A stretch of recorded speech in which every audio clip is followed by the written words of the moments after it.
Hey guys, Shawnee here. I have a really good one for you guys today.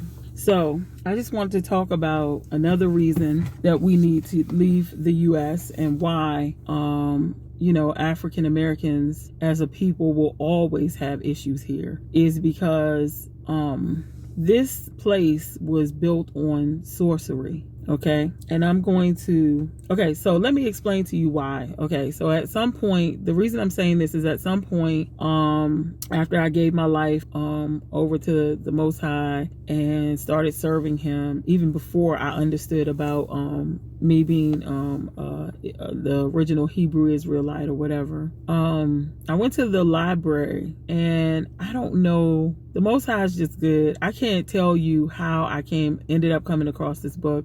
I ended up finding this book at the library is what I want to get at.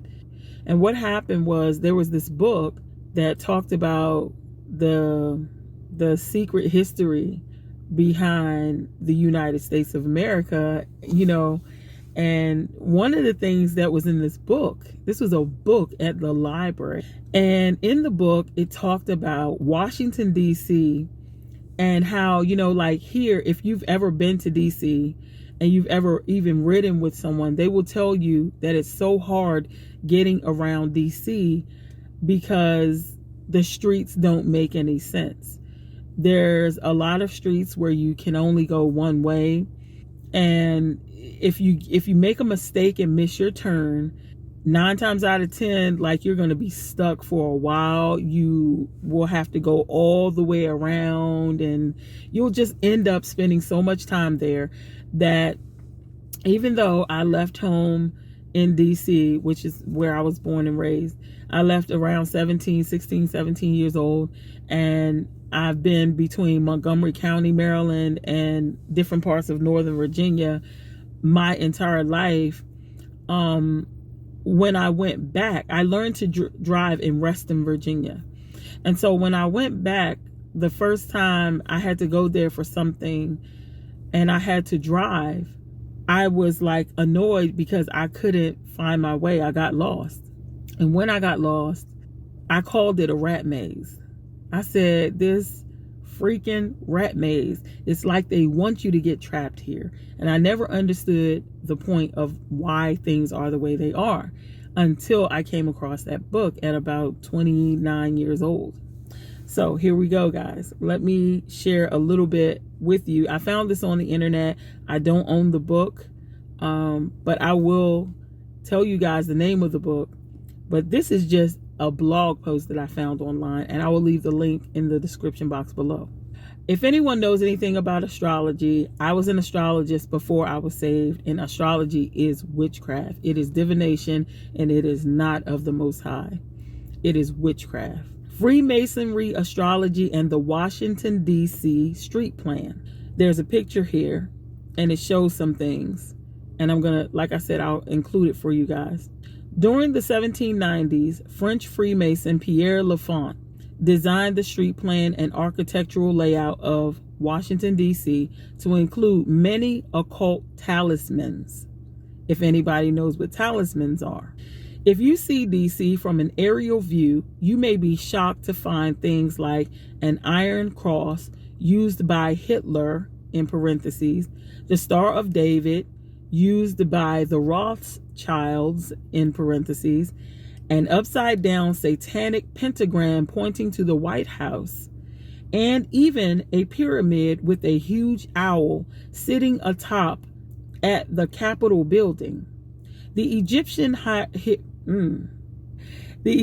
hieroglyph for the Illuminati goddess Isis, Sirius, is a star, an oval, and an obelisk, all drawn together.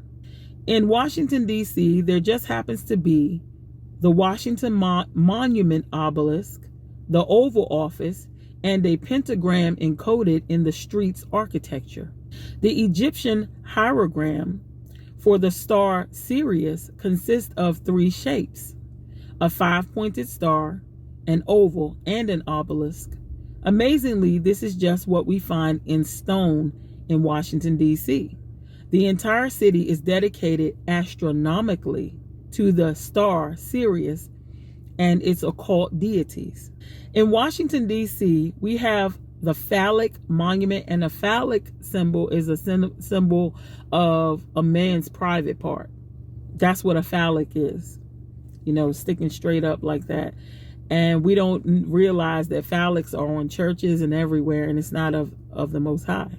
That's a good reason not to be in the building with a phallic symbol on top of it, but you're worshiping the Most High at the same time. Doesn't make sense. In Washington, D.C., we have the phallic monument facing the female Oval Office. Isn't that disgusting? Plus the Pentagon and Lafont pentagrams. Plus the Pentagon and Lafont pentagrams. In Paris, we find Cleopatra's Needle, another obelisk in front of the Notre Dame, parentheses, Virgin Mary's Cathedral. The Vatican has another masculine obelisk surrounded by a feminine circular building structure in London, New York, and many other places you will find the same. The Brotherhood has placed their sexual architecture at key geomantic points all over the earth. The obelisk and the dome are common sites in the monuments and buildings of the Brotherhood. The obelisk is an ancient phallic symbol of the male energy and solar energy, and the dome represents the female or moon energy. Often they're placed together or close to each other. This is the symbolism of the Oval Office, the womb, female, in parentheses. In the White House, which looks out on the Washington Monument, the vast stone obelisk, phallic male. These symbols attract and generate the energy they represent. They are physical thought form.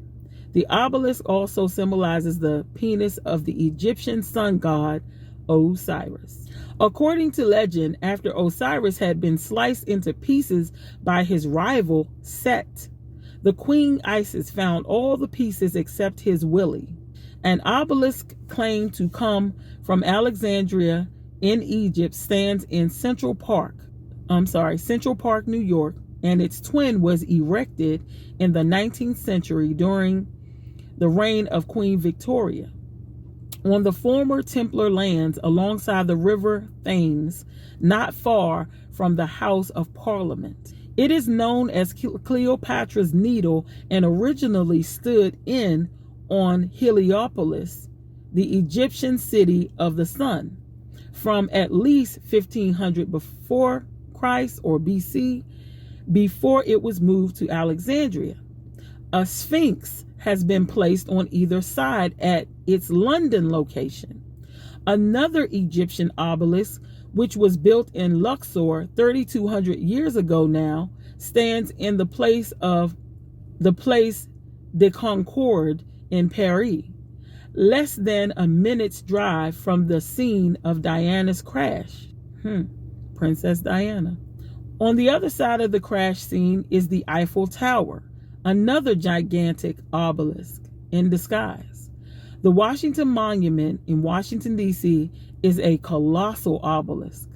The dome, from a Greek word meaning place of the gods, draws in and harnesses energy, as does the pyramid. David Icke, from the book The Biggest Secret. They also keep the secrets of ancient ley lines and continue building along them.